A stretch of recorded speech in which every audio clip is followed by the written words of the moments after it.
Hello प्यारे दोस्तों, एक बार पुनः आपका स्वागत है हमारे ऑनलाइन प्लेटफॉर्म एग्जाम वाला विद योगिता मुकाती में।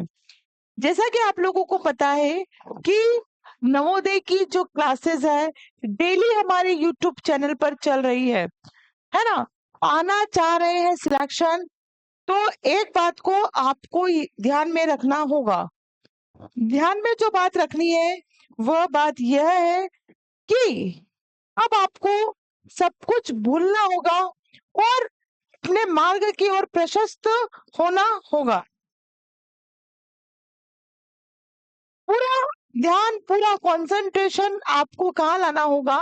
हमें लाना होगा अब सिर्फ और सिर्फ हमारी पढ़ाई पर। क्लासेस चल रही है, नवोदय की चल रही है, मैथ्स की चल रही है, रीजनिंग की भी हम मंडे से कंटिन्यूस स्टार्ट कर देंगे। तो आपका सिर्फ इतना दायित्व है, आप जुड़ के रहिए, तगड़ी पढ़ाई कर कीजिए, तगड़ी मेहनत कीजिए और नवोदय में अपने सिलेक्शन को मजबूत कीजिए। इसी के साथ साथ हमारी प्रश्नों की एक श्रृंखला भी तैयार हो रही है। सिलेबस चल रहा है, चलता रहेगा, लेकिन जो आपको सिलेक्शन दिलवाते हैं नवोदय में वो होती है क्वेश्चन प्रैक्टिस। जितनी स्ट्रॉन्ग आपकी क्वेश्चन प्रैक्टिस होगी उतने स्ट्रॉन्ग आप लोग बनेंगे, आगे बढ़ेंगे। और एक समय ऐसा आएगा कि जिस दिन आप पेपर देकर आएंगे निश्चिंत होकर बोलेंगे कि पेपर अच्छा गया, हमारा सिलेक्शन पक्का है। लेकिन ये सब सिर्फ बोलने भर से नहीं होगा, आप लोगों को मेहनत बहुत करनी होगी। चलिए थोड़ी सी देर अगर आप यहाँ पर बिल्कुल कंसंट्रेशन के साथ रहते हैं तो हो सकता है किसी क्वेश्चन से हमारा आमना सामना हो जाए। आज प्रैक्टिस क्वेश्चन है, साथ ही साथ नवोदय में जो ईवीएस का पैराग्राफ आएगा वो भी हमने इसमें लिया है। तो सबसे पहले हम जो करेंगे वो करेंगे प्रैक्टिस क्वेश्चन। पहला क्वेश्चन इजी है, पढ़ चुके हैं, 10 बार बता चुकी हूँ। उसके बाद भी अगर आप गलत करते हैं तो इसके लिए जवाबदार आप लोग होंगे, मैं नहीं। प्राकृतिक स्रोत, सबसे बड़ा प्राकृतिक स्रोत कौन सा है? कुआं है, वर्षा है, समुद्र है या टंकी है? तो जो सबसे बड़ा वर्षा का जल का प्राकृतिक स्रोत है वो है वर्षा, है ना। सबसे बड़ा, वर्षा नहीं होगी तो सूखा पड़ेगा, वर्षा नहीं होगी तो पानी की कमी हो जाएगी।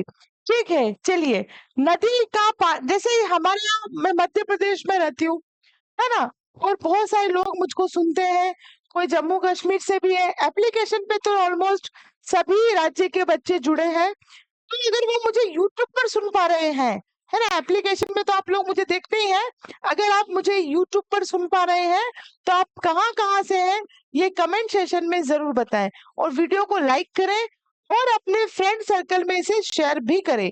नदी का पानी अंत तक कहाँ पहुंच सकता है? क्या समुद्र में, पहाड़ में, जंगल में, खेत में? अंततः मतलब एंड में, सबसे आखिरी में जो नदी का पानी है वो कहाँ जाता है? तो वो जाता है समुद्र में। कहाँ जाता है? समुद्र में।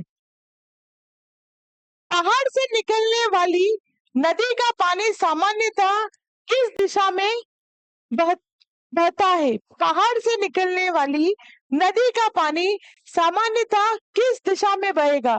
क्या वो ऊंचाई की ओर बहेगा, क्या वो ढलान की ओर बहेगा, क्या आसमान की ओर और क्या पेड़ों की ओर? तो ऑब्वियसली जहां ढलान होगी पानी उसी ओर बहेगा, तो ढलान की ओर क्या होगा? पानी बहेगा। ठीक, क्वेश्चन को मैंने पढ़ा या आपने देख लिया तो आप तुरंत आंसर कर दिया करो, कमेंट सेशन में तुरंत आंसर करो। चलिए, भारत की सबसे लंबी नदी कौन सी मानी जाती है? भारत की सबसे लंबी नदी कौन सी मानी जाती है? तो जो ऑप्शन हमें दिए गए हैं, नर्मदा, गंगा, गोदावरी, कावेरी। तो सबसे लंबी नदी गंगा मानी जाती है। ऐसे ही मैं आपको लमसम एक मैराथन सीरीज भी लेने वाली हूँ, उसकी सीरीज तैयार कर रहे हैं, वो सीरीज तैयार होगी तो आई थिंक मंडे या संडे, संडे या मंडे, दोनों में से एक दिन आपको मैराथन सीरीज मिल जाएगी। ऐसा भी हो सकता है उसके पहले, नहीं तो मंडे तक एट एनी हाउ 150 क्वेश्चन की सीरीज है वो 150 क्वेश्चन की सीरीज में आपको एक साथ करवाऊंगी। ठीक है, गंगा नदी। चलिए, भारत की सबसे लंबी नदी, अभी हमने पढ़ा गंगा नदी। पर्वत की सबसे ऊंची चोटियों में कौन सी है? पर्वत की सबसे ऊंची चोटी में कौन सी है ना? तो सबसे ऊंची चोटी कौन सी है? Mount Everest. और हमारे भारत में कंचनजंगा। ये माउंट एवरेस्ट जो दी हुई है, ये पूरे विश्व में सबसे ऊंची चोटी है माउंट एवरेस्ट, है ना? कहाँ पर है ये? नेपाल में। पौधे अपना मुख्यतः भोजन किस क्रिया के द्वारा बनाते हैं? श्वसन मतलब ब्रीथिंग, जैसे हम सांस लेते हैं, सांस को छोड़ते हैं, ब्रीथ इन ब्रीथ आउट, ये होता है हमारा श्वसन। ब्रीथिंग, प्रकाश संश्लेषण, पाचन और बाष्पीकरण। तो जो भोजन मुख्य पौधे बनाते हैं, वो फोटोसिंथेसिस के द्वारा भोजन क्या करते हैं? रेडी करते हैं। Photosynthesis is the right answer. Okay, now the next. जल का भाप में बदलना, जल का भाप में बदलना क्या कहलाता है? जल का भाप में बदलना और फिर भाप का जल में बदलना, दोनों पढ़ेंगे हम। जल का भाप में बदलना, जल भाप बन के ऊपर उड़ रहा है, ये होता है वाष्पीकरण। क्या होता है? वाष्पीकरण।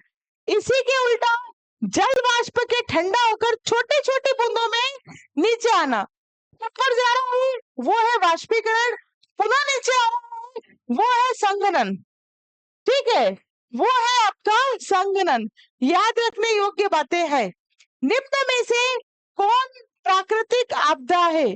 कौन सी जो है वो प्राकृतिक आपदा है? बस, पुल, सड़क, ये तो सब मनुष्यों द्वारा बनाया जाता है। यह तो सब मनुष्यों द्वारा बनाया जाता है। एक सेकंड बेटा।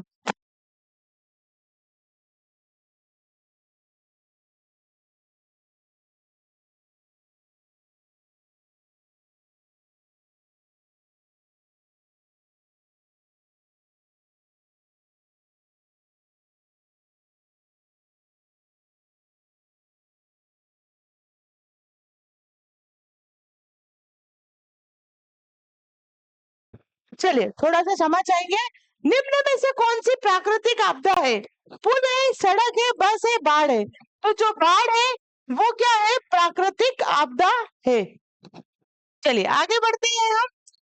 पहाड़ी क्षेत्रों में घरों की छतें अक्सर ढलानदार क्यों होती है? जो पहाड़ी क्षेत्र होते हैं वहां पर जो छतें होती है वो ढलानदार क्यों होती है? तो बर्फ बारिश को आसानी से नीचे गिराने के लिए, घर को छोटा करने के लिए, धूप को रोकने के लिए और पानी जमा करने के लिए। जब छतें ढलानदार हैं, यूं है, पानी रुकेगा नहीं, फिसल के नीचे ही आएगा।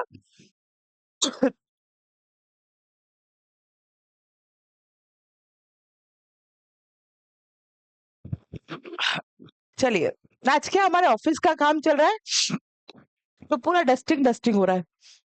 बर्फ बारिश को आसानी से नीचे गिराने के लिए, देखिए, ये मैं बता चुकी थी कि नवोदय में एक बड़ा अपडेशन हुआ है ना? सिलेबस में बहुत भारी बदलाव हुआ है।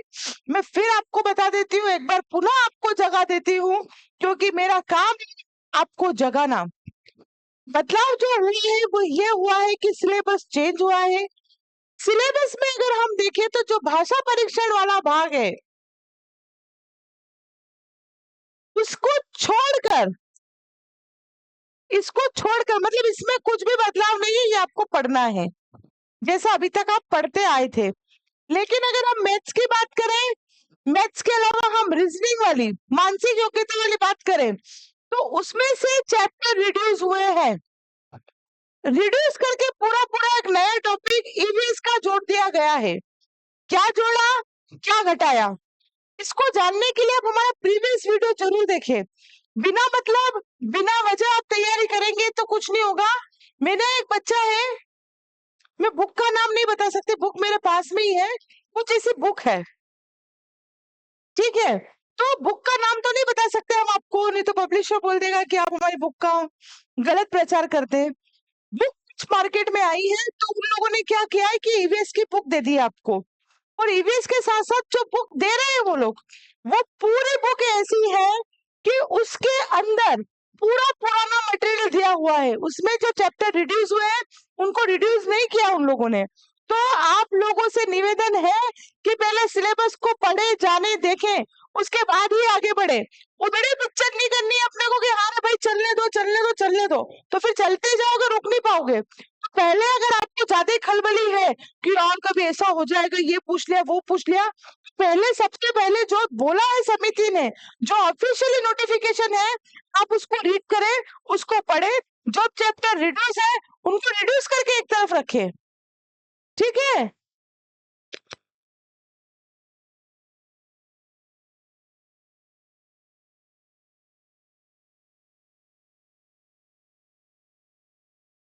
ठीक है, वो रिड्यूस करके आपको पढ़ना है और आगे पढ़ना है। चलिए आगे चलते हैं अपन। समझ में नहीं आई तो आप हमारे व्हाट्सएप पे मैसेज कर सकते हैं 9516330732। It's our WhatsApp number.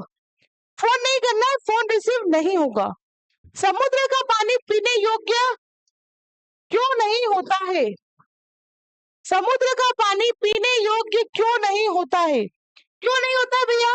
उसमें नमक की मात्रा अधिक होती है, या वो बहुत ठंडा होता है, वो बहुत गर्म होता है, या उसमें ऑक्सीजन नहीं होती? तो इसमें से क्या रीजन है? तो इसमें से जो रीजन है वो यह है कि आपको भी पता होगा उसमें नमक की मात्रा बहुत अधिक होती है, ठीक है। चलिए अब हम देखते हैं एक गद्यांश, एक पैसेज।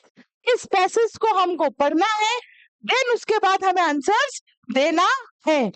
पैसेज है, सूर्य की गर्मी से नदियों, तालाबों और समुद्रों का पानी गर्म होकर जलवाष्प में बदल जाता है। जब जलवाष्प में बदलेगा, पानी कहाँ जाएगा? ऊपर जाएगा। ऊपर जाकर वह ठंडी हवा होती है और छोटी छोटी बूंदों में बदलकर बादल बनती है। जब बादलों में पानी की बूंदें अधिक हो जाती है तो वर्षा के रूप में धरती पर गिरती है। इस प्रकार जल लगातार एक स्थान से दूसरे स्थान पर घूमता रहता है। इसे ही हम क्या कहते हैं? जल चक्र कहते हैं।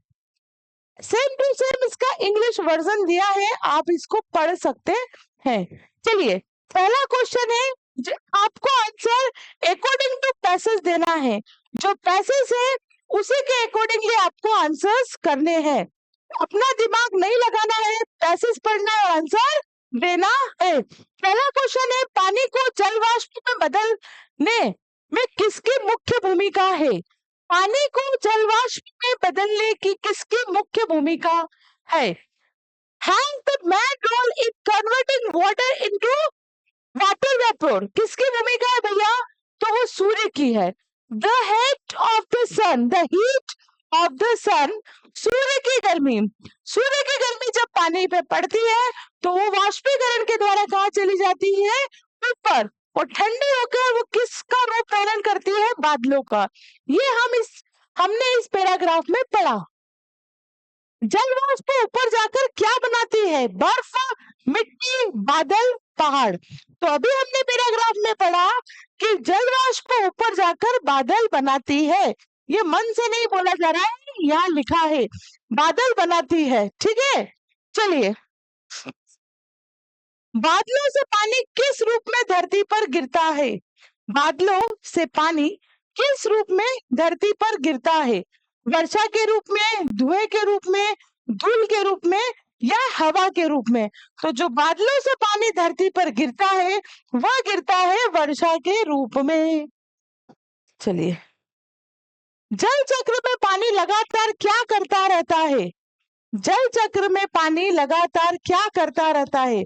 एक स्थान से दूसरे स्थान पर घूमता रहता है, हमेशा समुद्र में रहता है, हमेशा बना रहता है, या समाप्त हो जाता है?